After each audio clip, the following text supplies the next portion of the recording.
The DNA results destroyed their peace, the betrayal shattered their trust, and the kidnapping broke every rule. But nothing prepared Sol for what an alpha does when you steal his pregnant mate.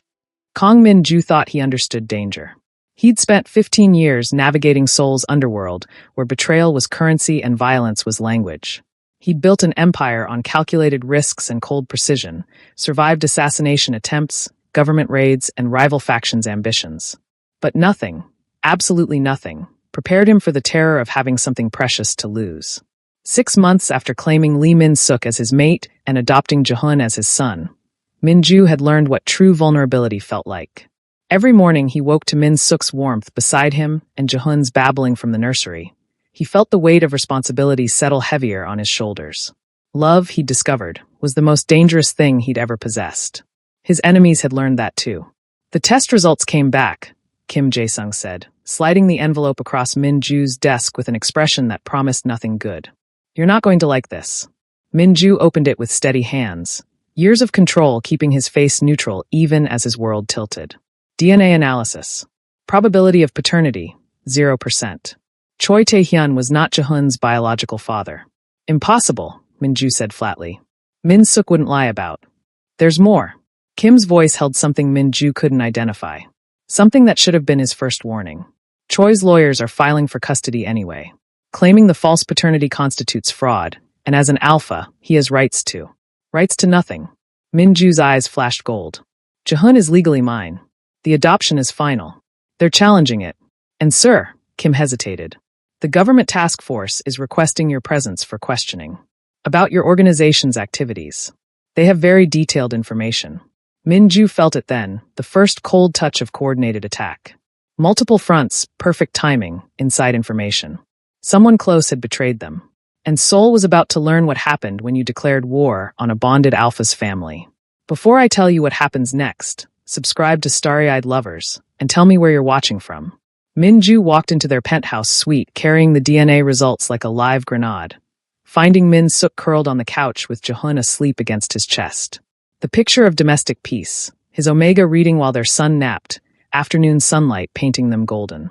6 months ago, this scene would have been impossible. Now it was everything. He was about to destroy it. Min-suk, he said quietly. We need to talk. His mate looked up, and the bond immediately flooded with Min-ju's carefully controlled rage. Min-suk's eyes widened. What happened? Choi Tae-hyun had DNA testing done on Jaehoon. Min-ju set the envelope on the coffee table. The results say he's not the biological father. The color drained from Min-suk's face. That's impossible. He was the only alpha I was ever with before you, and the timeline. I know. Min-ju crouched in front of him, taking his free hand. I'm not questioning you. But Choi is using this to file for custody anyway. His lawyers are claiming you committed fraud, that the false paternity proves you're an unfit parent. But you adopted him. The courts can't. They're challenging the adoption on grounds that it was based on fraudulent claims about Jaehoon's parentage. Min-ju's jaw clenched. It's bullshit legal maneuvering, but it's real. We're going to have to fight this. Min-suk's scent turned acrid with fear, and Jaehoon stirred, whimpering at the distress. Min-suk immediately shifted to soothing their son, but his hands trembled. How is this possible? I was only with Choi. Unless the DNA test is wrong. Or fabricated. Min-ju stood, already pulling out his phone. I'm having our own independent testing done. But even if we prove the results are falsified, Choi's already filed the paperwork. The legal process has started. He's doing this to hurt me. Min-suk's voice went hollow. To punish me for escaping. For finding someone who actually wanted us. He's doing this because he's a vindictive bastard who sees you as property he lost. Min-ju's alpha voice bled through, making the windows rattle slightly. And he's about to learn what happens when you try to take what's mine. The bond pulsed with Min-ju's protective fury, and Min-suk felt something shift in his own body. A warmth that had nothing to do with emotion and everything to do with biology. His suppressants, he'd been taking proper prescription ones since bonding, should have prevented this for another 2 weeks. Min-ju, he whispered, recognizing the signs. I think my heat is starting early. Min-ju's nostrils flared as he caught the first notes of preheat in Min-suk's scent. Sweet and desperate, and uniquely his. Stress can trigger it. The bond responds to emotional distress by trying to reinforce the connection. Min-suk finished, his medical training cutting through the rising heat haze. Our bodies think we're under threat, and want to strengthen the bond. Are you okay with this? Min-ju forced himself to step back, giving space. I can suppress my rut. We can ride this out separately if you need. No. Min-suk stood carefully, settling Jehun into his crib nearby. I need you. I need to feel the bond, to remember we're stronger together than anything they can throw at us. The heat hit fully over the next hour, and Min-ju's rut rose to meet it with the inevitability of tide following moon. They barely made it to their bedroom before biology took over. 6 months of bonded compatibility, making everything more intense than their first frantic coupling. This time, there was no fear. Just desperate need and the bone-deep certainty of belonging. Min-ju took his mate with a tenderness that belied his alpha instincts, and Min-suk met him with equal hunger, the bond singing between them with every touch. Mine. Min-ju growled against Min-suk's claiming mark, feeling it pulse under his lips. Always mine. Yours, Min-suk gasped, nails raking down his alpha's back. Only yours. The heat lasted 3 days, shorter than in bonded heats but more intense. They surfaced occasionally for water and to check on Jehun, who was being cared for by trusted staff, before diving back into each other. By the 3rd day, when Min-suk's heat finally broke, they lay tangled together in sweat-soaked sheets, the bond humming with satisfaction. I love you, Min-suk said softly, the first time either of them had spoken the words aloud. I know we started as a transaction, but I love you too. Min-ju pulled him closer, breathing in his mate's scent beneath the heat pheromones. Have for months. Was just too much of a coward to say it. Min-suk laughed, the sound exhausted and happy. Then his expression shifted, something occurring to him. Min-ju, we didn't use any birth control. You're on suppressants. Min-ju started, then stopped. Because suppressants only worked when taken consistently, and the stress-triggered heat had come 2 weeks early, before the next injection was due. I need to take a test, Min-suk said quietly. 2 hours later, they stared at the positive pregnancy test in Min-suk's shaking hands. Pregnant, Min-suk whispered. I'm pregnant. Min-ju should have been terrified. The timing was catastrophic. Legal battles looming, custody challenges, enemies circling. A pregnant Omega was vulnerable, would need constant protection, would be an even bigger target for anyone wanting to hurt them. Instead, he felt overwhelming joy crash through the bond. We're having a baby. Are you happy? Min-suk looked up with cautious hope. I know the timing is terrible, with everything happening. I'm fucking ecstatic. Min-ju pulled him into a fierce embrace. You, Jehun, and now this. You've given me everything I never knew I needed. Min-suk buried his face in his alpha's chest, feeling the bond settle into contentment. What are we going to do about Choi? About the custody battle? We're going to destroy his case. Min-ju's voice hardened with determination. Get our own DNA testing, prove he falsified the results, and bury him so deep in legal consequences he'll never surface. And if the test shows Jehun really isn't his, then we find out who his biological father actually is and deal with it. Min-ju tilted Min-suk's face up, meeting his eyes directly.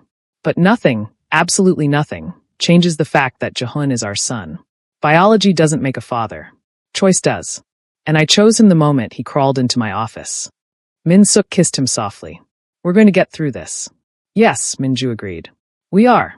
But even as he held his pregnant mate and promised protection, Min-ju felt the first whisper of unease. The DNA results, the perfectly timed legal challenge, the government investigation Kim had mentioned. It was all too coordinated. Too precise. Someone with inside knowledge was orchestrating this attack. And Min-ju was about to find out that the greatest threats don't always come from known enemies. Sometimes they come from the people you trust most. The government raid happened at dawn, 3 days after the DNA results went public. Min-ju stood in his corporate headquarters watching federal agents swarm through offices with the kind of precision that spoke of detailed floor plans and insider knowledge. They knew exactly which servers to seize, which files to confiscate, which employees to question. No wasted movement. No random searches. They have warrants for everything, his lawyer said, appearing at his elbow with barely concealed panic. Financial records, communications, property deeds. Someone gave them a roadmap. Obviously, Min-ju tracked an agent heading straight for a hidden safe that wasn't on any official building plans. The question is who? His phone buzzed. Min-suk's name flashed on the screen, and Min-ju felt his alpha instincts spike with immediate concern. His mate knew better than to call during a crisis unless something was wrong. What happened? He answered, keeping his voice level. My parents are here. Min-suk's voice trembled with a complicated mix of emotions the bond let Min-ju feel, shock, old hurt, desperate hope warring with suspicion. At the penthouse, security let them up because they said they want to help with the custody battle. Every alarm in Minju's head started screaming. Don't let them near Jehun. I'm on my way. Minju, they're my parents. I haven't seen them in 5 years, which is exactly why their timing is suspicious. He was already moving toward the elevator, his security detail falling in around him.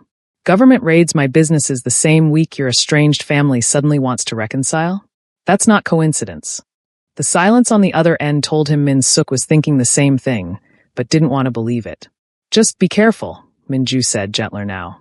I'll be there in 20 minutes. Don't agree to anything until I arrive. He made it in 15, breaking every traffic law Seoul had. His penthouse was supposed to be a fortress, yet here were Lee Sang-wook and Park Mi-young, Min Suk's parents, sitting in his living room like they belonged there. Expensive clothes, practiced smiles, and the kind of predatory politeness that came from decades of high society manipulation. Min Suk stood by the window with Jehun on his hip, his body language defensive. The bond hummed with his distress, and Minju had to force himself not to immediately grab them both and remove them from the room. Kong SSI, Lee Sang-wook stood, extending a hand Minju didn't take. Thank you for allowing us this audience. We know our appearance must be unexpected. Convenient timing, Minju said flatly. My son's paternity is publicly questioned. I'm under federal investigation, and suddenly you remember you have a son you disowned 5 years ago. Park Mi-young's smile never wavered. We made mistakes. Terrible mistakes. But family is family, and when we heard about the custody battle, we realized we can help. Help how? Minju moved to stand beside Min Suk, a clear claiming gesture that made Jehun reach for him with happy babbles of Appa. We have resources, Lee Sang-wook said smoothly. Legal connections, political influence. The kind of support that could make this custody challenge disappear. All we ask is that we be allowed back into Min Suk's life. To meet our grandson properly. I have legal representation, Minju countered. And political connections of my own. Yes, but do your connections include Justice Kim Tae-won? Park Mi-young's eyes glittered. Who happens to be presiding over the custody hearing. Because he's been a family friend for 30 years. The threat was barely veiled. They had the judge, which meant they'd been planning this longer than the DNA results suggested. Min Suk's hand found Minju's, trembling. You knew. About the hearing. About Judge Kim. How? We have our sources. Lee Sang-wook's smile turned colder. Just like we know about your condition. Congratulations on the pregnancy, by the way. Though carrying a mafia boss's child while fighting a custody battle is rather complicated, isn't it? Minju felt his canines lengthen, his alpha biology reacting to the subtle threat against his mate and unborn child. You need to leave. Now. We're trying to help, Park Mi-young insisted, but her eyes were calculating. Min Suk, sweetheart, you know how dangerous Kang Asai's world is. What kind of life can you give children when their father is under federal investigation? When rival gangs might target them at any moment? A better life than you gave me, Min Suk said, voice shaking but firm. You abandoned me when I needed you most. I don't need you now. Don't be naive. Lee Sang-wook's pleasant facade cracked slightly. The courts won't look favorably on an Omega raising children in a criminal's household. Even with the bond, they can rule you're being coerced, that the environment is unsafe. You could lose both children. The words hit like physical blows. Minju felt Min Suk's fear spike through their bond. The terrible possibility that courts might separate them from Jehun and take their unborn child into protective custody. Unless, Park Mi-young added softly, you have family support. Respectable, wealthy family who can testify to providing a stable alternative if needed. Who can influence judges and social workers. Who can make all of this go away. At what price? Minju demanded. Just reconnection. Family dinners. Time with our grandson and future grandchild. Is that so unreasonable? Lee Sang-wook spread his hands. We made mistakes, but we're trying to make amends. And practically speaking, you need us. After they left, escorted out by security with promises to think about the offer. Minju stood at his window watching Seoul's skyline and feeling the walls closing in. Government raid. Corrupt judge.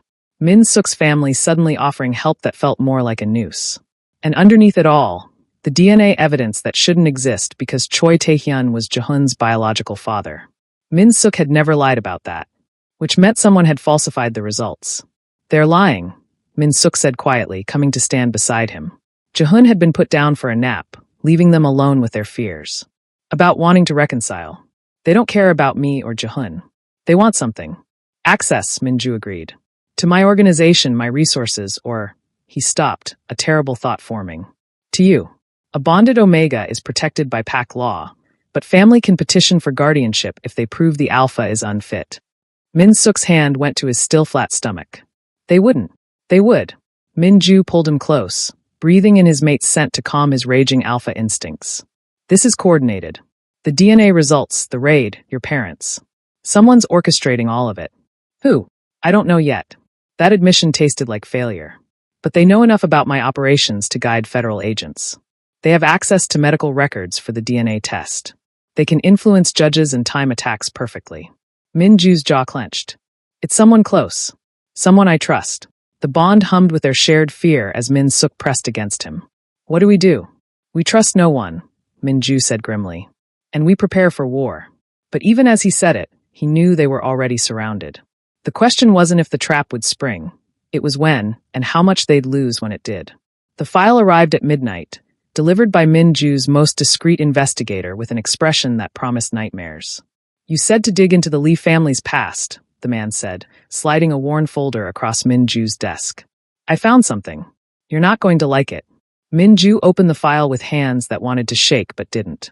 Years of control kept his expression neutral, even as the first page made his vision pulse red at the edges. Employment records. Lee household. 26 years ago. Kang Yoon-hee. Omega. Position, housemaid. His mother's name. His mother's photo. Young, beautiful, with the same dark eyes Minju saw in his own reflection. Working in the Lee family mansion the year before Minju was born. Keep reading, the investigator said quietly. Police report. Fall down the main staircase. Kang Yoon-hee, age 24, died on impact. 8 months pregnant. Investigation concluded. Accidental death. Case closed within 48 hours at the family's request. No criminal charges filed. Generous settlement paid to the victim's alpha mate for emotional distress and lost wages. Minju's father had taken money for his pregnant Omega's death and never spoken of it. Never told Minju that his mother died carrying his sibling. Never mentioned she'd worked for one of Seoul's wealthiest families. There's more, the investigator continued, pulling out another document.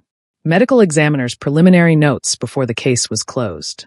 Injuries inconsistent with a simple fall. Defensive wounds on her hands. Bruising suggesting she was pushed. They murdered her. Minju's voice came out flat, emotionless, while his alpha biology screamed for blood. The Lee family killed my mother and covered it up. Looks that way. And sir, the investigator hesitated. Lee Min-suk would have been born that same year. He's exactly the same age as you. He was an infant in that house when it happened. The implication hung in the air like poison. Min-suk's parents had killed Minju's mother. The families weren't just randomly connected. They were bound by murder and cover-up and money exchanged for silence. Does he know? Minju asked, though he already knew the answer. He would have felt it through their bond if Min-suk was hiding something this massive. No evidence suggests he was ever told. He was a baby. By the time he'd be old enough to understand, the case was buried. Literally, your mother's death certificate lists cause as accidental trauma. Nothing in the public record suggests foul play. Minju stared at the photos, his mother's young face, the mansion's grand staircase, the closed case file. 26 years of silence. His father had died when Minju was 12, taking the truth to his grave. And Minju had spent his entire life not knowing his mother's death wasn't random tragedy, but calculated murder. Find me everything, he said. Every servant who worked there. Every police officer who touched the investigation. Every lawyer who helped bury it. I want names, addresses, and current status. Sir, if you're planning. I'm planning to know who killed my mother and why. Minju's eyes flashed gold. What I do with that information remains to be seen. After the investigator left, Minju sat alone in his office as dawn broke over Seoul. The file lay open on his desk like an accusation. His mate, the Omega he'd claimed, the person he trusted more than anyone, was the child of his mother's murderers. The bond hummed with Min-suk's sleeping presence, warm and trusting on the other side of the penthouse. Unaware that their connection was built on blood and lies. Minju didn't tell him immediately. Spent 3 days investigating further, confirming every detail, hoping somehow the investigator was wrong. But the evidence only mounted. Witness statements that had been sealed. Payments to police officers. His father's bank records showing a deposit of $50 million won the week after his mother's death. Blood money for silence. The Lee family had bought their way out of murder. And now they wanted back into Min Suk's life, offering help with perfect timing. Because they knew. Had to know. This wasn't coincidence. You've been avoiding me, Min Suk said on the fourth morning, finding Min Ju in his office at dawn. I can feel it through the bond. Something's wrong. Sit down, Min Ju said. His voice sounded hollow even to himself. Min Suk's fear scent spiked. What happened? Is it the custody case? The investigation. It's your parents. Min Ju slid the file across his desk, the motion feeling like betrayal. My investigator found something. About why they're really here. He watched Min Suk read, saw the exact moment understanding hit. His mate's face went pale, then red, then white again. The bond flooded with shock and horror, and a grief so profound Min Ju felt his own chest constrict. No, Min Suk whispered. No, this can't, my parents wouldn't. The evidence is conclusive. Min Ju forced himself to remain controlled, professional, even as everything in him wanted to rage. My mother worked in your family's home. She died there. And the case was buried with your family's money and influence. I didn't know. Min Suk's hands shook on the papers. I swear I didn't know. I was a baby I couldn't have. I know you didn't know. The words came out harsher than intended. But your parents did. They've known this entire time. Known exactly who I was when they showed up offering help. Min Suk looked up with tears streaming down his face. That's why they're here. Not to reconcile. Not to help. They're what? Trying to control the situation? Keep you from finding out. Or using it as leverage. Min Ju's jaw clenched. They know I want justice for my mother. They know what I'm capable of when someone threatens my family. Maybe they think they can negotiate. Keep quiet about their involvement if I let them into our lives. That's sick. Min Suk stood abruptly, the file falling to the floor. That's God, that's evil. Your mother was pregnant. She was 24 years old. 8 months pregnant with my sibling. Working in their home. Min Ju's control finally cracked, his voice breaking. And they pushed her down the stairs and paid to make it disappear. The silence stretched between them, heavy with shared horror and the terrible knowledge that they couldn't unknow this. Their bond, their family, their entire relationship was built on a foundation of murder and cover-up. What do we do? Min Suk asked finally. I don't know. The admission tasted like failure. Part of me wants to destroy them, wants to make them pay for what they did. But they're your parents. And going after them might give them exactly the ammunition they need for the custody battle. Proof I'm too violent, too dangerous, too consumed with revenge to raise children. They killed your mother. Min Suk's voice shook with fury. You have every right. I have children to protect. Min Ju cut him off. And a mate who's pregnant. Whatever I want doesn't matter if acting on it costs me everything. Min Suk moved around the desk, reaching for Min Ju's hands. I'm sorry. I'm so sorry. If I'd known, if there was anything I could have done. You were an infant. Min Ju pulled him close despite the complicated tangle of emotions choking him. This isn't your fault. But even as he said it, something had shifted between them. The bond felt strained, tainted by the knowledge of what Min Suk's family had done. Every time Min Ju looked at his mate, he'd see those employment records. That death certificate. His mother's young face and the stares that killed her. We can't let them near Jahun, Min Suk said against Min Ju's chest. Whatever they're planning, whatever they want, we can't give them access to our children. Agreed. Min Ju pressed his face into Min Suk's hair, breathing in his scent and trying to find the comfort that had always been there. But that means we're completely alone in this fight. No family support. Just us against the courts, the government, and whoever's orchestrating everything. Then we fight alone. Min Suk pulled back, his eyes fierce despite the tears. Together. No matter what. But as Min Ju held his mate and felt the bond strain under the weight of revealed secrets, he couldn't shake the feeling that alone was exactly where their enemies wanted them. Before I tell you what happens next, subscribe to Starry-Eyed Lovers, and tell me where you're watching from. The custody hearing was scheduled for 2 weeks out, which gave Min Ju 14 days to find answers about his mother's death, while simultaneously protecting his family from enemies closing in from every direction. He wasn't sleeping. Min Suk could feel it through their bond. The way Min Ju would slip out of bed at 3 a.m. to pore over old files, tracking down witnesses who'd worked at the Lee Mansion 26 years ago. Most were dead or disappeared. The ones who remained refused to talk, their silence clearly bought and maintained. You need to rest, Min Suk said, finding his mate in the office again as dawn broke. The bond is making me exhausted because you're running on fumes. I'm fine. Min Ju didn't look up from the documents spread across his desk. I found the medical examiner who did the preliminary report. He's retired but still alive. If I can get him to testify about the defensive wounds. Minju. Min Suk moved to stand in front of the desk, forcing eye contact. You're spiraling. Obsessing over something that happened before either of us were born, while current threats are. Current threats are exactly why I need this. Minju's eyes flashed gold. Your parents murdered my mother. They're using that knowledge as leverage. If I can prove what they did, expose them publicly, they lose all their power. Or they destroy us first. Min Suk's hand went to his stomach, still flat but carrying the child that made him vulnerable under Pak law. Every hour you spend on revenge is an hour you're not protecting Jahun and the baby. The words hit like a physical blow. Minju's expression shuddered, and through the bond Min Suk felt his mate's anguish and rage and terrible, crushing guilt. You think I don't know that? Minju's voice dropped dangerously low. You think I'm not aware that every decision I make might cost us everything? I think you're letting your need for justice blind you to the trap they're setting. Min Suk held his ground despite his Omega biology, screaming to submit to his Alpha's dominance. They want you distracted, consumed with the past. It's working. Before Min Ju could respond, Kim Jae-sung appeared in the doorway. Sir, the lawyers need you for prep. The prosecution has submitted new evidence. Something in Kim's tone made Min Suk's instincts flare. He watched his mate's oldest friend, trying to identify what felt wrong. Kim had been acting strange lately, distracted, avoiding eye contact, leaving rooms when Min Suk entered. What kind of evidence? Min Ju demanded. Medical records. Photos. Kim's expression remained carefully neutral. They're claiming domestic abuse. That Min Suk has been to the emergency room 3 times in the past 6 months, with suspicious injuries. That's a lie, Min Suk said immediately. I haven't been to any hospital except for prenatal appointments. The records say otherwise.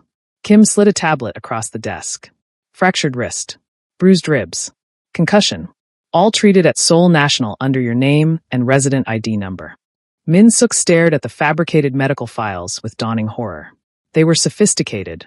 Perfect forgeries with his information, his signature, doctor's notes describing injuries consistent with domestic violence. Even photos of an Omega who resembled him enough to pass casual inspection, sporting bruises and defensive wounds. This is what they did to me before, Min Suk whispered. When I was with Choi, he sent me to hospitals, created a paper trail, then used it against me in court. They're using the same playbook. Except this time they're framing me as the abuser. Min Ju's hands clenched on the desk. How did they get your medical ID? Your biometric data? These aren't just photoshopped images. They're in the actual hospital system. Someone with access, Kim said. Internal hospital staff, or someone who can hack medical databases. Min Suk watched Kim deliver that information and felt his stomach drop. Because Kim controlled their security systems. Kim had access to all their personal information. Kim would know exactly how to fabricate this kind of evidence. We need to lock down all our data, Min Ju said, not seeing what Min Suk was seeing. Change access codes, verify every person with system privileges. I'll handle it, Kim offered quickly. Too quickly. I can run a full security audit by tonight. No. The word came out of Min Suk's mouth before he could stop it. Both alphas turned to stare at him. I mean, maybe we should bring in outside consultants. Fresh eyes. Someone not connected to our existing systems. Kim's expression flickered, just for a second, with something that looked like anger before smoothing back to professional concern. That would take time we don't have. The hearing is in 2 weeks. I can have results in 24 hours. Kim's right, Min Ju said, and Min Suk felt their bond strain further. We need fast answers. After Kim left to begin the audit, Min Suk pulled up their security logs on his personal tablet, the backup access Min Ju had given him for emergencies. He'd been monitoring them obsessively since noticing the discrepancies 3 days ago. Times when guards were reassigned without explanation. Gaps in surveillance footage. Entry logs that didn't match actual staff movements. All changes authorized by Kim Jae-sung. I need to show you something, Min Suk said carefully. Promise you'll look with an open mind. He walked Min Ju through the irregularities, watching his mate's expression shift from confusion to disbelief to dawning horror. These gaps, Min Ju's finger traced the surveillance blackouts on the screen. They correspond exactly with when the government raids happened. When your parents visited. When? When someone would need unmonitored access to move information or people, Min Suk finished. And they're all authorized by Kim. No. Min Ju stood abruptly, pacing to the window. Not Kim. He's been with me for 15 years. He's saved my life twice. He's acting strange, Min-suk pressed, hating himself for saying it but unable to stop. Avoiding conversations. Leaving when I enter rooms. Offering to handle security audits that would let him cover his tracks.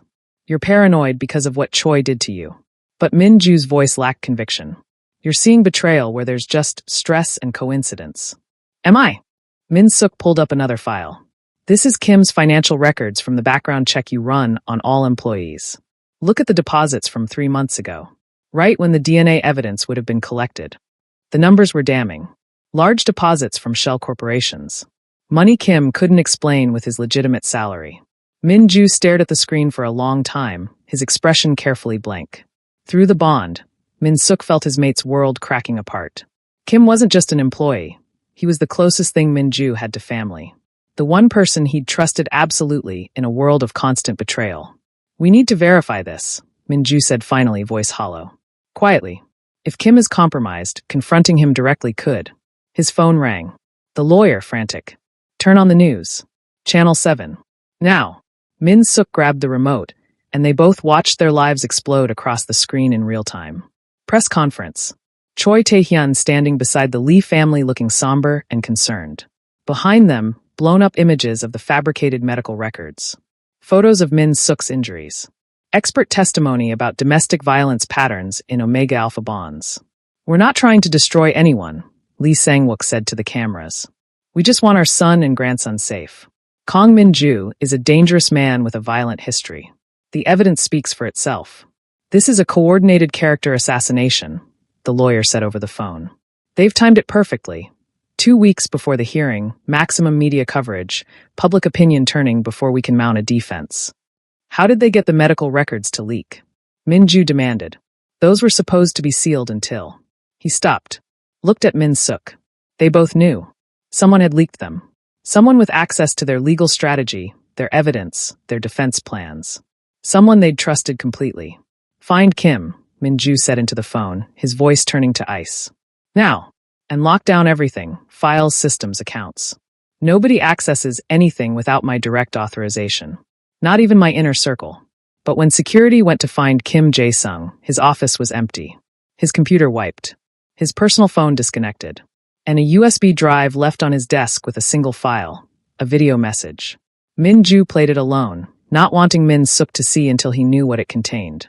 But his mate stood beside him anyway, their bond humming with shared dread as Kim's face appeared on screen.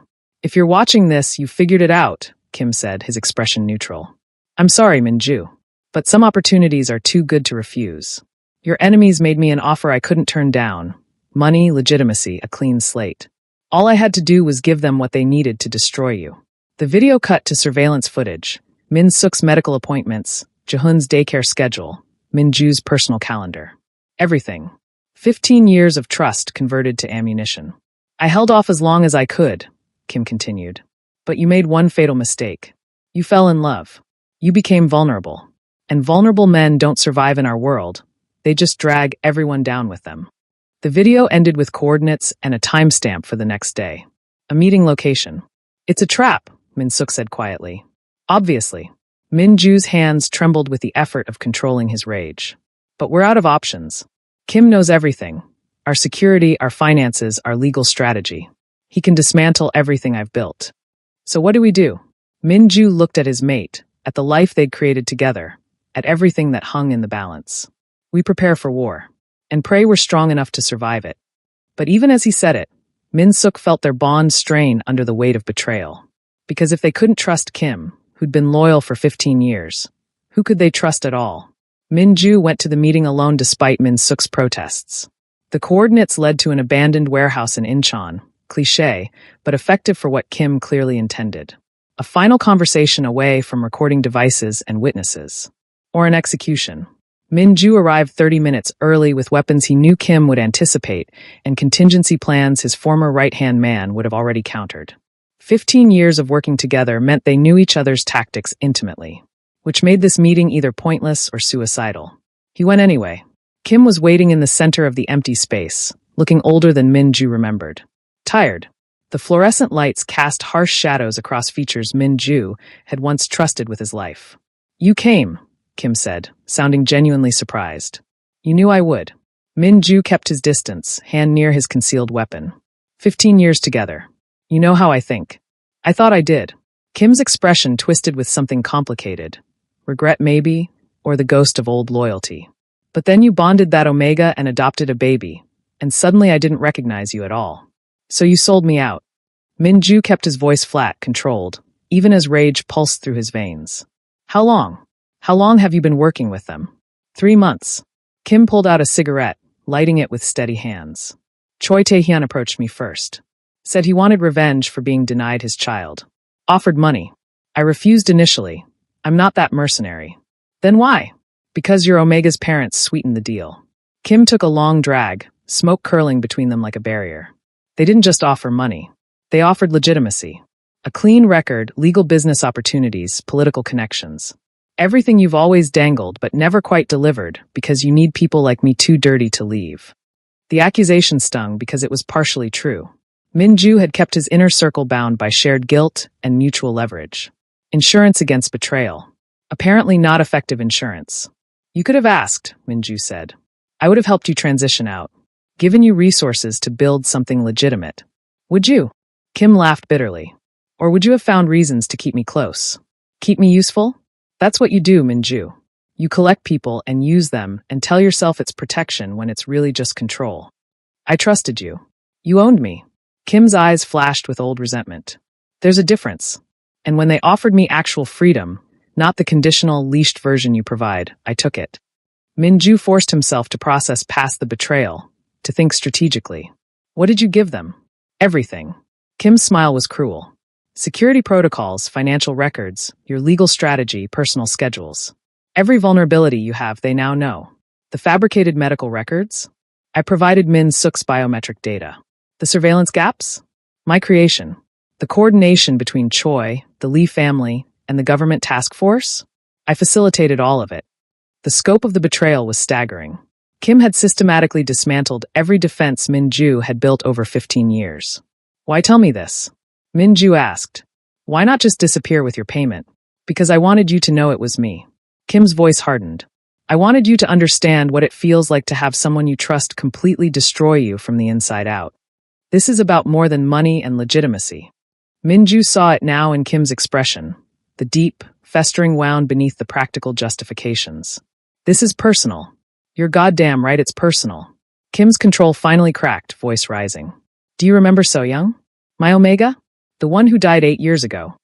Min-ju remembered. Kim had been destroyed for months after his mate's death from cancer. Min-ju had given him time off, paid for the funeral, offered support. I was there, Min-ju said quietly. I helped. You moved on, Kim interrupted savagely. 6 months later, you were back to your cold, untouchable self, preaching about how attachment was weakness, how bonding was foolish, how you'd never make that mistake because look what it did to people like me, broke them, made them useless. The words hit like physical blows because Min-ju remembered saying them, believed them at the time. And I accepted it, Kim continued. Told myself you were right, that loving So-young had made me weak, that I should be grateful for the lesson, even if it killed something inside me. His hands trembled around the cigarette. Then you bonded Min Suk. Understanding dawned with sickening clarity. You're jealous. I'm enraged. Kim's eyes blazed. You spent 8 years telling me attachment was fatal, that I was better off alone, that my grief was making me useless. Then you meet some pretty Omega with a baby and suddenly none of that applies? Suddenly you're playing house and smiling and acting like love isn't the most dangerous thing in the world. So you decided to destroy it. Min-ju felt something cold settle in his chest. Destroy me for finding what you lost. I decided to teach you the lesson you taught me. Kim ground out the cigarette with violent force. That attachment is weakness. That love makes you vulnerable. That the moment you let yourself care, your enemies will use it to gut you. By working with the people who killed my mother. Min-ju's voice dropped to deadly quiet. Yes, I know about that too. The Lee family murdered her. And you're helping them. Kim had the grace to look uncomfortable. I didn't know that when I started. By the time I found out, you were already committed. Min-ju finished. Already paid. Already too deep to back out even if you wanted to. I don't want to back out. But Kim's voice lacked conviction. You deserve this. You deserve to know what it feels like to have everything ripped away. Even if it means hurting an innocent Omega and 2 children? Min Suk isn't innocent. He's the son of murderers. Kim's justification sounded hollow even to himself. And the children, their leverage. No one's actually going to hurt them. You believe that? Min-ju asked. You really think Choi Tae-hyun and the Lee family will just walk away once they get what they want? That they'll keep their promises to you? Silence. Kim's expression flickered with doubt. They're using you, Min-ju pressed. Just like you claim I did. Except when they're done, you won't have 15 years of loyalty to fall back on. You'll be a loose end. And loose ends get cut. Stop trying to manipulate me. I'm trying to save your life. Min-ju took a step forward. Kim, please. Whatever damage you've done, we can. There's no we anymore. Kim pulled a gun, not pointing it but making his position clear. I came here to tell you face to face what I've done. To watch you realize you're going to lose everything. Your mate, your children, your empire, all of it. Because you made the fatal mistake of caring. If caring is fatal, then kill me. Min-ju spread his arms. Right here. Right now. Because I'm not giving them up. I'm not walking away from my family to save myself. Kim's gun hand trembled. For a moment, Min-ju saw his old friend behind the betrayal. The man who'd saved his life twice, who'd stood beside him through gang wars and government investigations, who'd been loyal until grief and jealousy poisoned him. I can't, Kim whispered. I can't kill you. Even now, after everything. Then help me. Min-ju's voice turned urgent. Tell me what they're planning. Give me something to fight back with. You say you wanted me to learn about vulnerability? I have. I'm standing here begging my oldest friend for help protecting my family. Is that not vulnerable enough? Kim's expression warred with itself, resentment and old loyalty tearing him apart. They're moving the custody hearing up. Tomorrow morning. They have the judge, the evidence, the character witnesses all lined up. You'll be declared an unfit guardian by noon. And then they take Jae-hoon into protective custody. Kim's voice went hollow. And Min-suk, they're going to argue he's being coerced through the bond. That he needs to be separated from you for his own safety. Especially while pregnant. The plan was elegant and devastating. Strip Min-ju of his family using the legal system, leaving him with no recourse that wouldn't prove their point about him being dangerous. There's more, Kim continued reluctantly. The Lee family isn't just doing this for control. They're terrified you'll expose them for your mother's murder. This whole thing, the custody battle, the character assassination, it's about neutralizing you before you can destroy them. Will you testify? Min-ju asked. Tell the truth about the fabricated evidence. I can't. Kim's face twisted with genuine regret. They have insurance on me. Evidence of my role in your organization. If I betray them, I go to prison for decades. So you'll let them destroy an innocent family to save yourself. I'll let them destroy you to survive. Kim's voice hardened again. The Omega and children, they'll be fine. Probably better off without being targets in your world. You don't believe that. I have to. Kim backed toward the exit. Because the alternative is admitting I've become exactly what I hated. And I'm not ready to face that yet. He disappeared into the darkness, leaving Min-ju alone in the empty warehouse with the weight of complete betrayal crushing down on him. Min-ju returned to the penthouse to find Min-suk pacing, Jae-hoon asleep in his arms. What happened? Kim confirmed everything. Min-ju's voice came out dead, exhausted. He's been working with them for 3 months. Gave them access to everything. And the hearing's been moved up. It's tomorrow morning. Tomorrow? Min-suk's fear scent exploded. But we're not ready. We don't have anything. Min-ju sank into a chair, the reality finally hitting him. No defense. No allies. No security that isn't compromised. Kim made sure of that. Min-suk set Jae-hoon in his crib and came to kneel in front of Min-ju, taking his hands. Then we run. We take Jae-hoon and disappear. You have resources, connections. Running makes me look guilty. Proves their case. Min-ju pulled Min-suk close, breathing in his mate's scent and trying to find comfort in the bond. And they'd find us. Kim knows every safe house, every contact, every escape route I have. So what do? Min-ju held his pregnant mate and his sleeping son and felt the walls closing in. We go to court tomorrow. And we pray that 15 years of reputation for being ruthless counts for something when it actually matters. But even as he said it, he knew they were walking into an ambush. And this time, he had no way to fight back without losing everything. The prenatal appointment was scheduled for Tuesday at 2 p.m., a time Min-ju had specifically chosen because it coincided with a mandatory government meeting he couldn't avoid. The timing was unfortunate but unavoidable, and they'd planned accordingly.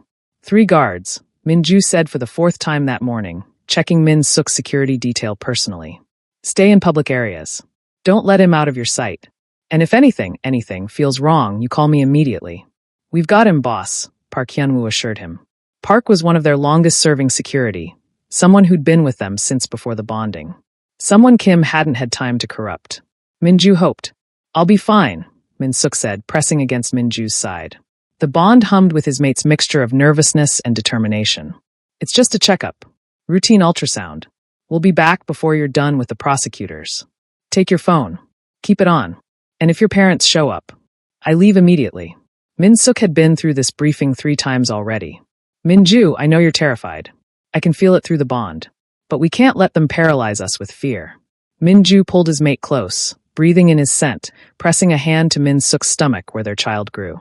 Promise me you'll be careful. I promise. Min-suk kissed him, soft and reassuring. Go deal with the government. I'll text you updates from every step. Min-ju forced himself to leave, climbing into his car with the weight of premonition heavy on his shoulders. Something felt wrong. Had felt wrong since Kim's betrayal was exposed. But he couldn't identify the specific threat, couldn't justify canceling a crucial government meeting based on vague unease. The meeting was exactly as tedious and hostile as expected. Prosecutors laying out evidence, demanding explanations, threatening charges. Min-ju answered with practiced calm while his phone sat on the table in front of him, waiting for Min-suk's promised updates. First text came at 2:15 p.m. Arrived safely. Waiting room is empty. Guards stationed outside. Second text at 2:30 p.m. Ultrasound starting. Baby looks good. Doctor says everything is progressing normally. Min-ju allowed himself to relax fractionally. See, paranoia for nothing. Min-suk was safe in a hospital with security and medical staff. Nothing could. His phone rang. Park Hyun-woo. Not texting. Calling. During a supposedly routine appointment. Min-ju answered before the second ring. What happened? Sir, we have a situation. Park's voice carried barely controlled panic. Min-suk went into the examination room. Standard procedure. We stayed outside. But it's been 40 minutes, Anne. 40 minutes? Min-ju was already moving. The prosecutor's forgotten. Why the fuck didn't you check after 20? The nurse said it was normal. Said the ultrasound was taking longer because they wanted detailed measurements for the... Park's voice cracked. Sir, we just broke protocol and entered. The room is empty. There's a service exit we didn't know about. And Min-suk's phone is still here, but he's gone. The world tilted.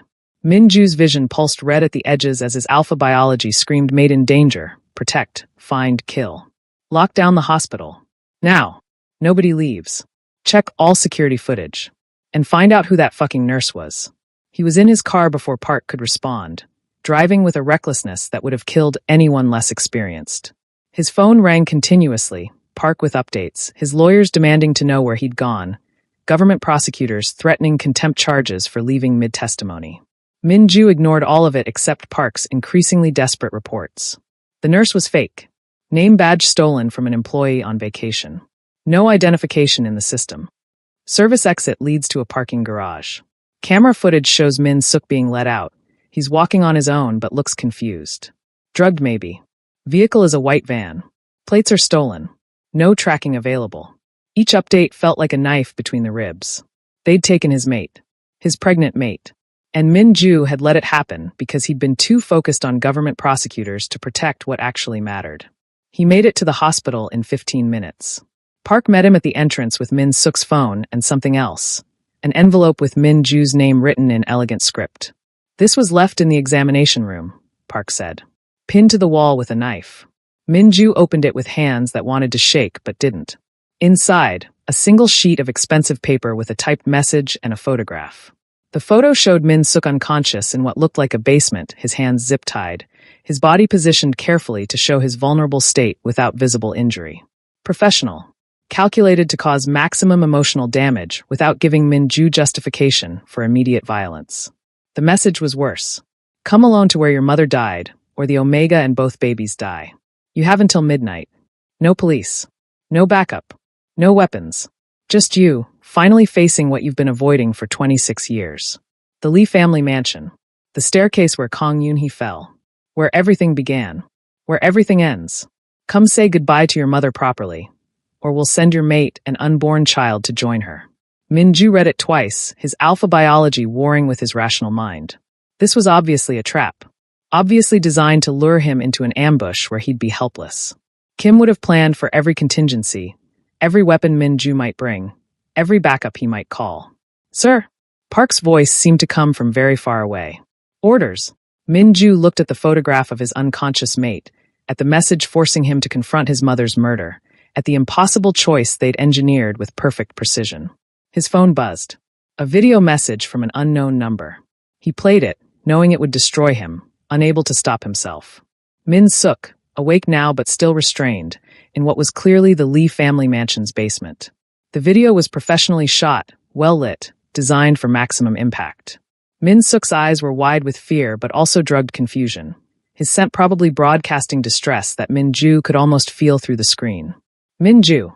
His mate's voice was slurred but recognizable. "Don't come. It's a trap. They're going to." A hand appeared, covering Min-suk's mouth. The camera panned to show Choi Tae-hyun's face, smiling with predatory satisfaction. "Hello, Kang-sai. As you can see, we have something valuable of yours. Well, 3 valuable things technically." Choi's hand moved to rest on Min-suk's stomach in a gesture of possessive threat that made Min-ju's vision blur with rage. "Your mate is comfortable for now. Unharmed. We have no desire to hurt him or the babies, assuming you cooperate." The camera shifted again, showing Lee Sang-wook and Park Mi-young standing in what Min-ju recognized with sick certainty as the mansion's main hall. The staircase where his mother died was visible behind them, polished marble gleaming under chandelier light. 26 years ago, something tragic happened in this house, Lee Sang-wook said, his voice carrying false sympathy. A young Omega fell to her death. An accident, according to all official records. But we know you've been investigating. Know you've found inconsistencies. We're prepared to tell you the truth, Park Mi-young added. Everything that happened that night. Who was responsible? Why it was necessary. All the answers you've been seeking. In exchange, Choi continued, you come alone. No weapons. No backup. No recording devices. You face your family's tragedy like a man. And afterward, we negotiate terms for your mate and children's safe return. Midnight, Lee Sang-wook repeated. The mansion address will be texted to you. Come alone or Min-suk dies. Bring backup and Min-suk dies. Contact authorities and Min-suk dies. Try any of your clever mafia tactics, and well, you understand the pattern. The video ended with a final shot of Min-suk, tears streaming down his face, mouthing words Min-ju lip-read with devastating clarity. I love you. Save the babies. Don't sacrifice yourself for me. The phone slipped from Min-ju's grip. Park caught it, staring at his boss with open concern. Sir? What are your orders? Min-ju stood in the hospital corridor, surrounded by his remaining security, with the weight of impossible choices crushing down on him. Go to the mansion alone and walk into obvious ambush. Or refuse and let his mate and unborn child die while he stayed safe. Not really a choice at all. Stand down, Min-ju heard himself say. All of you. This is over. Boss, we can raid the mansion. We have the manpower. And they'll kill Min-suk the moment they detect it. Min-ju's voice came out dead, hollow. Kim designed this. He knows every tactical approach I might use. Every contingency. Every backup plan. The only variable he can't control is what I do when I'm alone and powerless. You can't seriously be considering. I'm not considering anything. Min-ju pulled out his gun and handed it to Park. I'm going. Alone. Unarmed. Exactly as they demanded. That's suicide. That's the price. Min-ju checked his watch. 6:47 p.m. 5 hours and 13 minutes until midnight. If I'm not back by dawn, take everything. All the evidence, all the files, everything, and burn it down. The Lee family, Choi, everyone involved. Scorched earth. Make them regret they were ever born. And if you die? Min-ju thought about Min-suk's face in the video. About Jahun sleeping safely in the penthouse with emergency security. About the child growing in his mate's belly who deserved a chance to be born. Then I die protecting my family, he said simply. Which is exactly what an alpha is supposed to do. He walked out of the hospital into Seoul's evening streets, feeling the bond pulse with Min-suk's fear and drugged confusion. 5 hours until midnight. 5 hours to prepare for walking unarmed into the place where his mother died, to face the people who'd killed her, to make whatever bargain kept his mate and children alive. Min-ju had spent 15 years believing attachment was weakness. That love made you vulnerable. That the moment you let yourself care, your enemies would use it to destroy you. Kim had been right about that. Choi and the Lee family were proving it now. But what Kim didn't understand What none of them understood was that Min-ju would rather die vulnerable and loving than live untouchable and alone. He'd spent 15 years as a weapon. Tonight, he'd be a father. And if that cost him everything, then everything was a price he'd pay willingly. The address came through at 11:30 p.m. The Lee family mansion on the outskirts of Seoul, isolated and perfect for an ambush.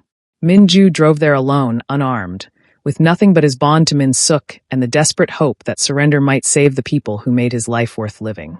The mansion loomed ahead, every window lit like a stage set for tragedy. Min-ju parked and walked toward the entrance, toward his mother's ghost and his mate's captors and the staircase where everything began. Whatever happened next, at least he'd face it on his feet. For Min-suk, for their children, for the family he'd never expected to have and couldn't imagine living without. The doors opened. Min-ju stepped inside, and the trap closed around him like a fist. Before I tell you what happens next, subscribe to Starry-Eyed Lovers and tell me where you're watching from. The moment Min-ju stepped out of the hospital, something fundamental broke inside him. Not the careful control he'd maintained for 15 years. Not the cold calculation that had built his empire. Those shattered completely, leaving behind something raw and primal and absolutely lethal. They'd taken his pregnant mate, drugged him, tied him up, threatened his unborn child. Seoul was about to learn the difference between the ghost, a calculated predator who killed strategically, and a bonded alpha whose family had been stolen. "Get me every address," Min-ju said into his phone, his voice carrying a flatness that made his remaining security physically recoil. Choi Tae-hyun's properties, businesses, known associates. The Lee family's holdings, all of them.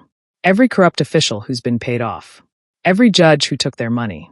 Every lawyer who filed false evidence. I want locations, names, and real-time surveillance. Now. Sir, the midnight deadline. I have 5 hours. Min-ju checked his weapons with methodical precision.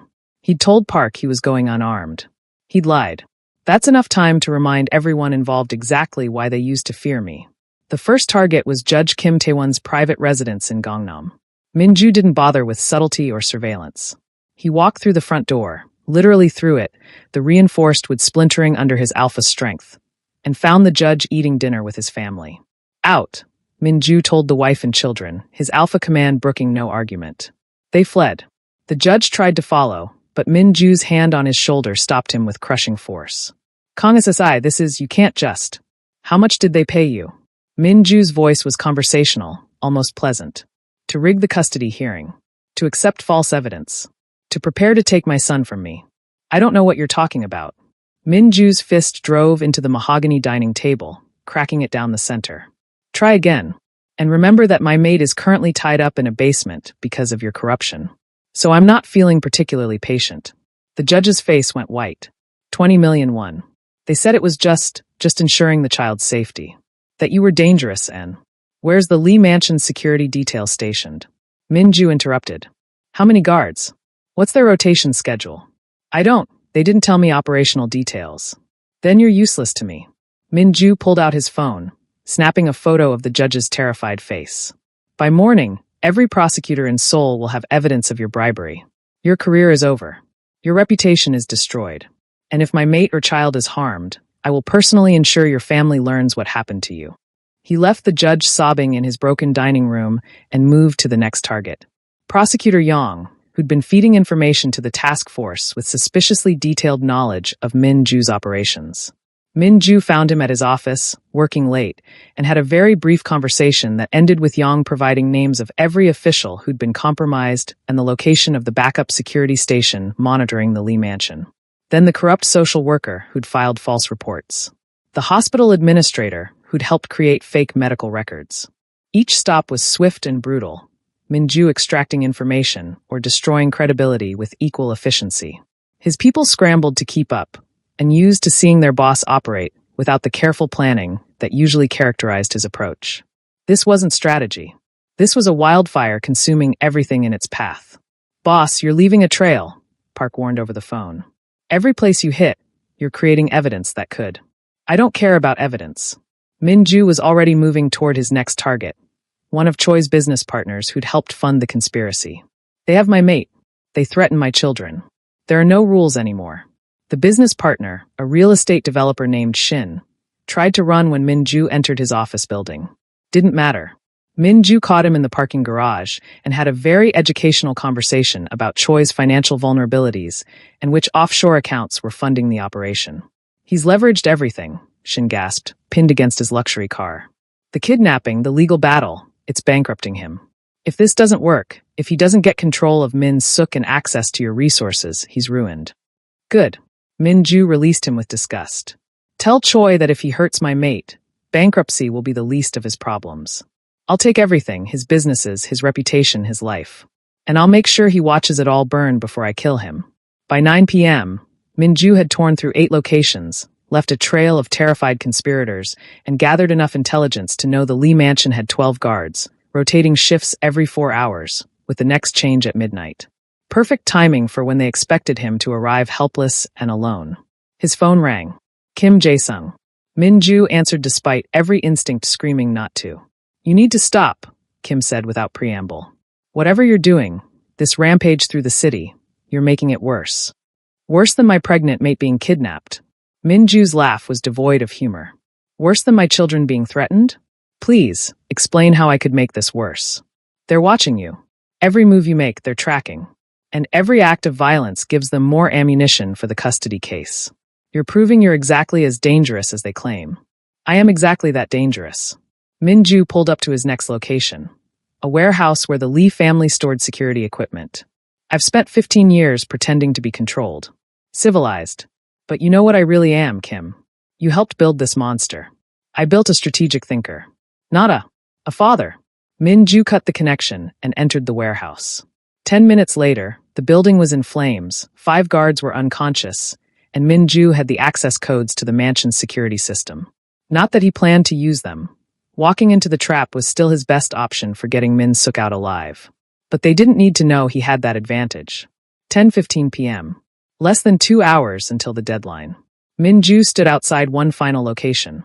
The private club where Seoul's elite gathered, where he knew both Choi's and the Lee family's allies would be celebrating their supposed victory. He walked in through the front entrance, past security who took one look at his expression and wisely stepped aside. The club's main room fell silent as Min-ju entered, every conversation dying as Seoul's most dangerous alpha surveyed the crowd. I know some of you are involved, Min-ju said, his voice carrying to every corner. You helped plan this, funded it, provided resources or information or legal cover. And right now, you're congratulating yourselves on taking down the ghost of Seoul. He smiled and several people physically recoiled. Here's what's going to happen. At midnight, I'm going to the Lee mansion alone and unarmed as demanded. I'm going to negotiate for my mate's safe return. And I'm probably going to die doing it, because that's obviously their plan. Min-ju's eyes flashed gold, his alpha presence filling the room with suffocating pressure. But before I go, I want you all to understand something very clearly. He pulled out his phone, displaying a document. This is my will, already filed with my lawyers and multiple government agencies. In the event of my death, every piece of evidence I've gathered over 15 years goes public. Every bribe, every corruption, every dirty secret about Seoul's elite released. Everyone in this room who's ever touched my organization or taken my money or made deals in the shadows will be exposed. The silence was absolute. And more importantly, Min-ju continued, I've arranged for my most loyal people to continue operations under new leadership. Not legitimate business, pure vengeance. They have instructions to systematically destroy everyone involved in harming my family. Your businesses will collapse. Your reputations will burn. Your families will learn exactly what you are. He met the eyes of several known associates of Choi and the Lee family. So when you're celebrating my death tomorrow, remember, I built an empire that doesn't need me to function. And I've aimed that empire at every single one of you. Min-ju walked out into the Seoul night, leaving behind a room full of people who were just beginning to understand what they'd unleashed. 11 p.m. 1 hour until the deadline. Min-ju drove toward the outskirts of the city, toward the mansion where his mother died and his mate was being held. His phone buzzed with updates from his people. The judge had already leaked information about the conspiracy to protect himself. 3 of Choi's businesses had been raided by suddenly motivated police. The Lee family's political allies were scrambling to distance themselves. The rampage had worked exactly as intended, not to rescue Min-suk, but to ensure that even if Min-ju died tonight, everyone involved would face consequences. The trap at the mansion might kill him, but he'd made certain his death would destroy them all. His bond with Min Suk pulsed with his mate's fear and drugged confusion, but also, faintly, pride. Min Suk could feel what Min Ju was doing through their connection, could feel the Alpha's absolute commitment to protecting their family at any cost. 11:30 p.m. Min Ju pulled up to the Lee mansion, its windows blazing with light. He'd spent the past 5 hours reminding Seoul why they used to fear him. Now he'd spend whatever time remained showing them why love made him even more dangerous than hate ever had. He walked toward the entrance, unarmed as promised, but carrying something far more lethal. The absolute certainty that he would save his mate or die trying. The doors opened. Choi Tae-hyun stood in the entrance hall, smiling. "Welcome, Kang SSI. We've been expecting you." "Where's my mate?" Min Ju's voice was utterly calm. "Downstairs. Safe. For now." Choi gestured toward the infamous staircase. "But first, we have some things to discuss. About your mother. About what really happened 26 years ago. About the price of truth." Min Ju looked at the stairs where Kang Yoon-hee had died and felt his mother's ghost hovering in the space between revenge and redemption. "Then let's talk," he said, and stepped into the trap that might be his tomb. But Seoul would remember this night. Would remember what happened when you took everything from an alpha who'd finally learned to love. The ghost was dead. What remained was far, far worse. The Lee mansion's interior was exactly as Min Ju remembered from the investigators' photos. Marble floors, crystal chandeliers, the sweeping staircase where his mother had died. Lee Sang-wook and Park Mi-young stood at the top of those stairs like monarchs surveying their domain, with Choi Tae-hyun flanking them. "You came alone," Lee Sang-wook observed. "Surprising. I expected at least a small army hidden in the shadows." "Where's Min Suk?" Min Ju kept his voice level despite the bond screaming with his mate's proximity and distress. "Downstairs. Comfortable. Unharmed." Park Mi-young's smile was cold. "You'll see him shortly. But first, we need to have a conversation about the past. About how you murdered my mother." Min Ju's eyes tracked every exit, every potential threat. 12 guards visible, probably more hidden. Explosives wired throughout the building. He could see the telltale signs now that he knew to look. "About how you pushed a pregnant Omega down these stairs and paid to cover it up." "It wasn't murder," Lee Sang-wook said calmly. "It was necessity." The casual admission hit like a physical blow. "Explain that." "Your mother was stealing from us," Park Mi-young continued. "We caught her with jewelry, cash, documents. When we confronted her, she became hysterical. Threatened to go to the police, claim we'd abused her. We couldn't allow that kind of scandal. So you killed her." "We argued," Lee Sang-wook corrected. "At the top of these stairs. She lunged at my wife. I pushed her away. She lost her balance." He shrugged. "Tragic accident. Made more tragic because she'd been warned multiple times about her behavior. The lies were so smooth, so practiced." Min Ju recognized the story they'd told themselves for 26 years to justify murder. "And the baby she was carrying?"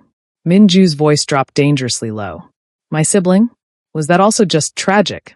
"Collateral damage," Choi interjected. "Like all unwanted Omega pregnancies. Speaking of which, your current mate is carrying cargo that could be similarly expendable if you don't cooperate." Min Ju's alpha instincts roared, but he forced himself still. "What do you want?" "We want you gone." Lee Sang-wook descended the stairs with measured steps. "You're a threat to our family, to our reputation. This custody battle was never about Jaehoon. It was about neutralizing you before you could expose us. So here's the deal," Park Mi-young said. "You walk away. Sign documents relinquishing all rights to Min Suk and both children. Leave Korea permanently. In exchange, we give you all the evidence about your mother's death. Recorded confessions, documents, everything you'd need to destroy us. But you won't use it," Lee Sang-wook continued. "Because the moment you do, we activate the insurance policy." He held up a tablet showing a live feed. Min Suk in the basement, unconscious again, surrounded by enough explosives to level the building. "One signal from any of us," Choi explained, "and this entire mansion becomes your mate's tomb. So you take your evidence, you leave the country, and everyone survives. Min Suk and the children will be well cared for under our protection." "Protection?" Min Ju's laugh was hollow. "You mean control. Call it what you want." Park Mi-young's expression was merciless. "But you have 5 minutes to decide. Walk away with your revenge or stay and watch your family die." Min Ju looked at the tablet, at his unconscious mate surrounded by explosives. Looked at the stairs where his mother died. Looked at the 3 people who'd orchestrated everything. His mother's murder, Min Suk's kidnapping, the destruction of everything he'd built. The choice they'd engineered was elegant. His mother's justice or his family's survival. The revenge he'd wanted for 15 years, or the love he'd found 6 months ago. No deal, Minju said quietly. I'm sorry. Lee Sang-wook's confidence flickered. I said no. Minju met his eyes directly.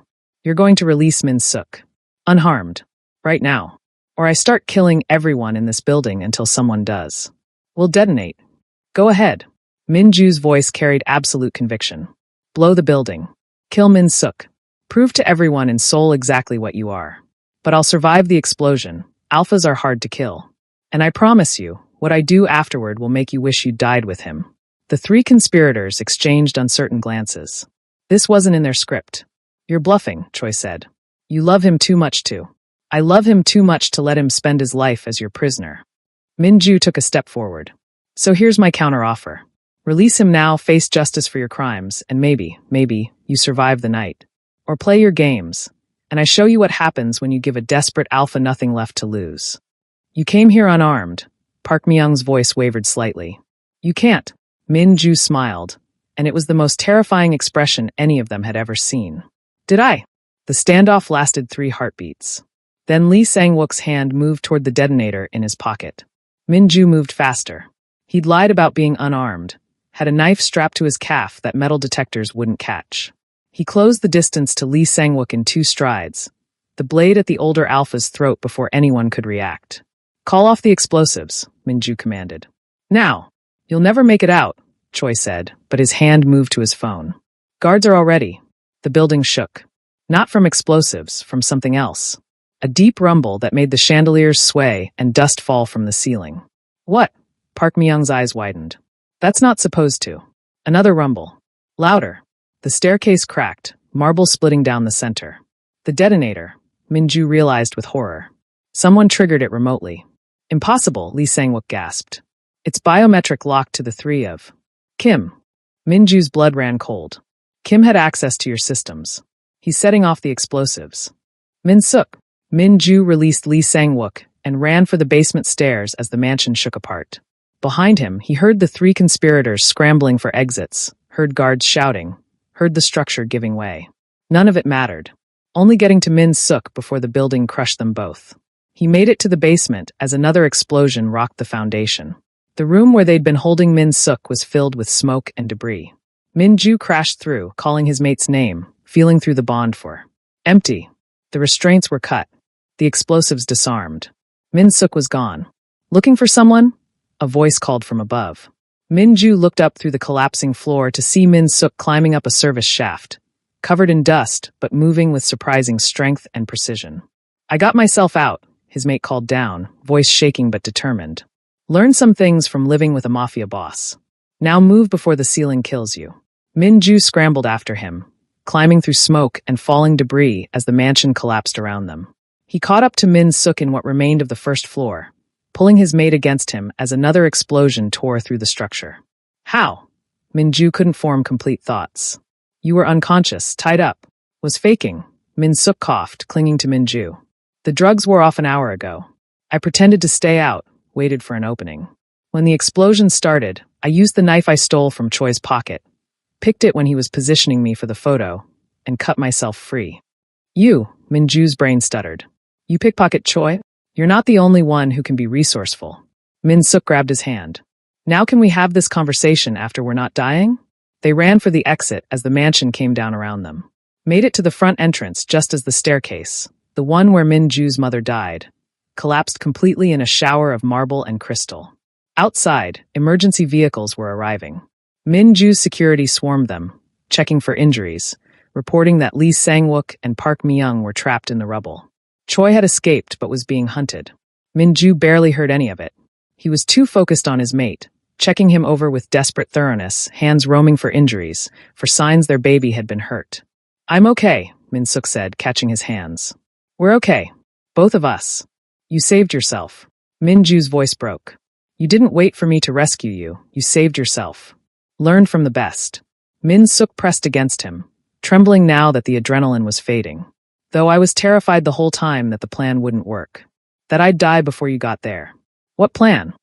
To trust that you'd come for me. Min Suk looked up at him with tears streaming down his face. To know that my alpha would walk into hell to bring me home. And to be strong enough to meet you halfway. Min-ju pulled him close, breathing in his mate's scent of smoke and fear, and underneath it all, survival. You're stronger than I ever knew. Had to be. Min-suk's laugh was shaky. Couldn't let you have all the dramatic rescue moments. Behind them, the mansion finished collapsing, taking with it the sight of his mother's death and the conspirators who'd orchestrated everything. Min-ju held his mate and their unborn child and watched his past burn. It's over, Min-suk whispered. Almost, Min-ju said grimly. Kim's still out there. Choi escaped. And we still have the custody hearing. But Min-suk was alive. Their baby was safe. And together, they'd survive the impossible. Whatever came next, they'd face it the same way. Together. The aftermath of the mansion collapse lasted 3 days. Lee Sang-wook died in the rubble, crushed when the staircase fell. Park Myung survived but suffered injuries that left her paralyzed. Choi Tae-hyun was found 2 days later trying to flee to China, brought back in chains to face charges that would keep him imprisoned for decades. Kim Jae-sung disappeared completely. No trace, no trail, just gone. But the real damage wasn't the deaths or the arrests, it was the exposure. The mansion's destruction triggered investigations that unraveled everything. Min-ju's organization, the Lee family's corruption, decades of bribery and violence and cover-ups all spilling into public record. They're offering a deal, Min-ju's lawyer said on day 4, finding him in the hospital where Min-suk was being monitored. The prosecutors. They want everything you know about organized crime in Seoul in exchange for immunity and witness protection. Immunity for what charges? Min-ju asked, though he already knew. All of them. Racketeering, money laundering, conspiracy. They're willing to overlook 15 years of criminal activity if you give them the intelligence to dismantle the entire network. The lawyer's expression was carefully neutral. It's a good deal. Better than you'd get at trial. What are the terms? Complete cooperation. Names, locations, operations, financial records, everything. And then you disappear. New identities, new city, no contact with your former life. Witness protection for you, your mate, and both children. Min-suk from the hospital bed said quietly, That means giving up everything you built. Everything I built was a prison, Min-ju replied. He took his mate's hand, feeling the bond hum with shared understanding.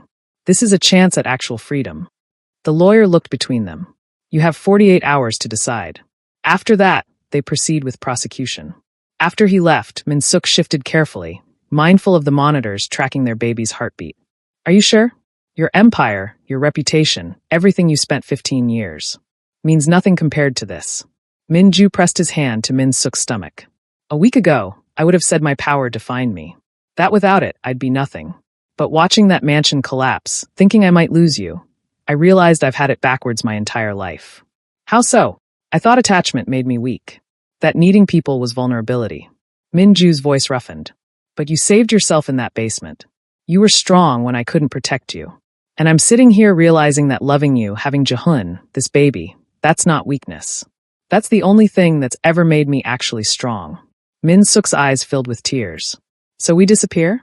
Start over somewhere new. We build something real. Min-ju kissed his knuckles. No more violence. No more looking over our shoulders. Just a life. A normal, boring, safe life where our children can grow up without armed guards and rival factions.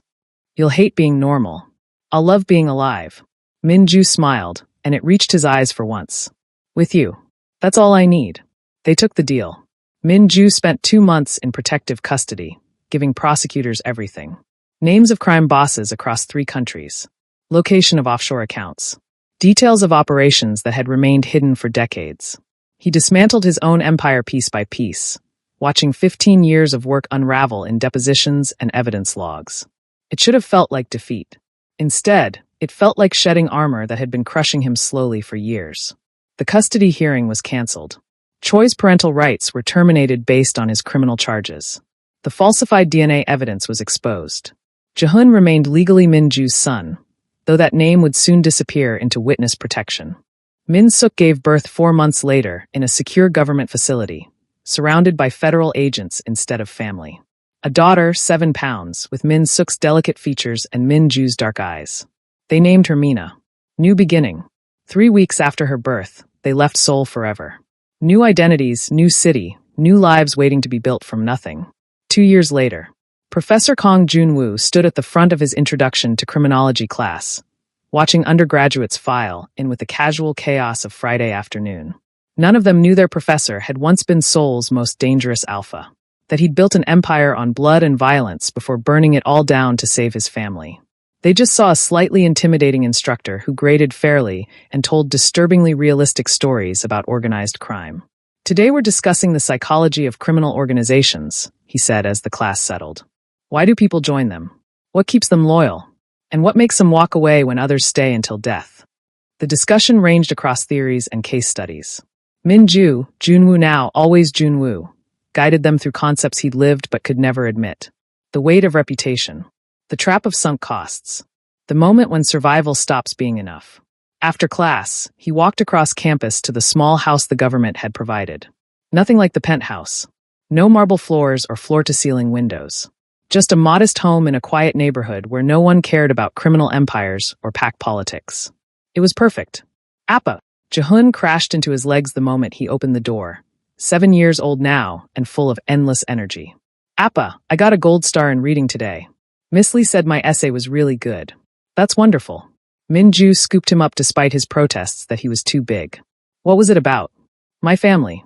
I wrote about how Amma runs the best daycare, and you're the smartest teacher, and Mina is annoying, but I love her anyway. I heard that, came Min-suk's voice from the kitchen. Your sister is not annoying, she's 2. She's annoying and 2, Jae-hoon corrected with the confidence of an older sibling. Min-ju carried him into the kitchen where Min-suk was preparing dinner with Mina clinging to his leg. Their daughter had discovered walking 3 months ago and now refused to be still for more than 30 seconds. How was class? Min-suk asked, accepting Min-ju's kiss. Good. Taught them about organizational loyalty structures. Kept wanting to tell them real examples, but settled for theoretical frameworks. Probably for the best. Min-suk smiled. The government tends to frown on professors outing themselves as former crime bosses. Former being the operative word. Min-ju crouched down as Mina toddled toward him, arms outstretched. Hello, sweetheart. Did you have a good day? Dada. Mina grabbed his face with sticky hands. Park. Go park. We went to the park this morning, Min-suk explained. She's obsessed. Wants to go every hour. Park. Mina insisted. Now. Tomorrow, Min-ju promised, standing with her in his arms.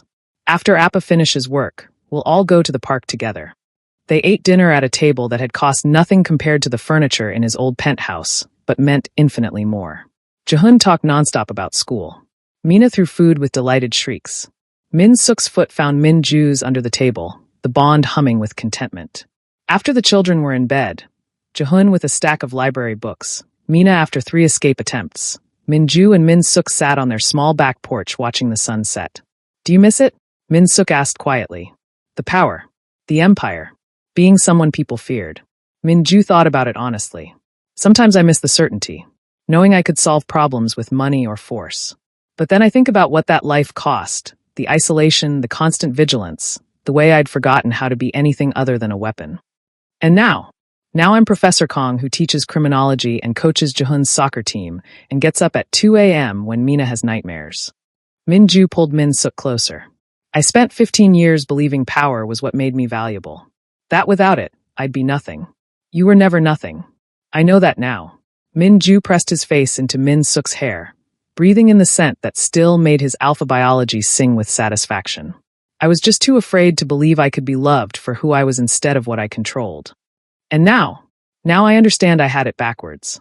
Min-ju's arms tightened around his mate. I thought I was the alpha who needed nothing.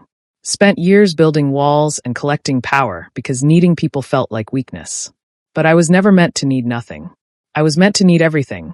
You, our children, this messy, ordinary, beautiful life. That's what actually makes me strong. Min-suk turned in his arms, eyes bright. No regrets. About giving up the empire? Not one. Min-ju kissed him softly. I traded violence for peace. Fear for love. A throne for a home. That's not a sacrifice. That's the best deal I ever made. A crash came from inside. Mina had escaped her crib again and was causing chaos. They could hear Jae-hoon yelling for them, his voice mixing with his sister's delighted giggles. Duty calls, Min-suk said, smiling. Indeed. Min-ju stood, pulling his mate up with him. Come on. Let's go rescue our son from his sister. They went inside together, leaving the sunset behind, to deal with their beautiful, chaotic, perfectly ordinary family crisis. Later, after Mina was recaptured and both children finally asleep, Minju stood in the doorway of their bedroom, watching Min Suk get ready for bed. His mate caught him staring. What? Just grateful. Minju's voice came out rougher than intended. 2 years ago, I thought choosing you meant losing everything. Turns out I was wrong. Choosing you meant gaining everything that actually matters. Min Suk crossed to him, taking his hands. We chose each other, and we're still choosing each other every day. That's what makes it work. I love you, Minju said, simple and true. You, Jahun Mina, you're my empire now. My kingdom. Everything I need. Good. Min Suk pulled him toward the bed. Because you're stuck with us. No more running criminal organizations or making enemies. Just this. Forever. Just this, Minju agreed, climbing into bed beside his mate. Forever. The bond hummed with shared contentment as they settled into sleep. Outside, their neighborhood was quiet and safe. Inside, their children slept peacefully. No armed guards, no rival factions, no threats lurking in shadows. Just a family, ordinary and precious, and earned through sacrifice. Minju had spent 15 years as the ghost of Seoul, untouchable, powerful, alone. Now he was just Appa, just a husband, just a professor who sometimes told suspiciously realistic crime stories. And for the first time in his life, just was more than enough. It was everything. Yendi,